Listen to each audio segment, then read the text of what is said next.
บอกว่าไม่อยากให้อังโคไปฟังคนที่เป็นฝั่งตรงข้ามกับเราเพราะว่าพอไปฟังฝั่งตรงข้ามอย่างพวกแม่ทัพภาค2เนี่ยค่ะเป็นคนของฝั่งตรงข้ามหมดเลยซึ่งพอไปฟังนั้นเสร็จอ่ะก็ไม่อยากให้ท่านรู้สึกไม่ชอบใจหรือโกรธเพราะจริงๆแล้วไม่ใช่ความตั้งใจของเราเลยค่ะថាសូមអនុញ្ញាតពីពុកថាពុកកុំឲ្យ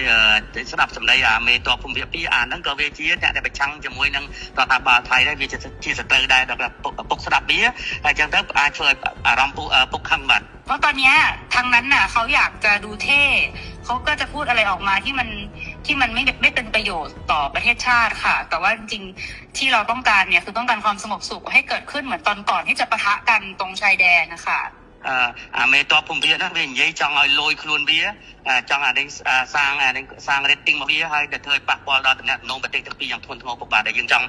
យើងប្រទេសទាំងពីរគឺចង់បានស្ថិរភាពនិងសន្តិភាពដូចអ្វីមុនព្រឹត្តិការណ៍កើតឡើងពុកបាទบอกว่าให้ท่านฮุนเซนน่ะเห็นใจหลานหน่อยเพราะว่าตอนนี้คนในประเทศไทยเขาไล่เราไปเป็นนายกที่เขมรหมดแล้วថាក៏សូមអនុញ្ញាតពុកថាអាណិតក្មួយផងឥឡូវនេះថៃប្រជាជនថៃពីច្រើនបានដេញហើយដេញក្មួយថាទៅនៅស្រុកខ្មែរទៅព្រោះជានាយករដ្ឋមន្ត្រីខ្មែរពុកបាទบอกว่า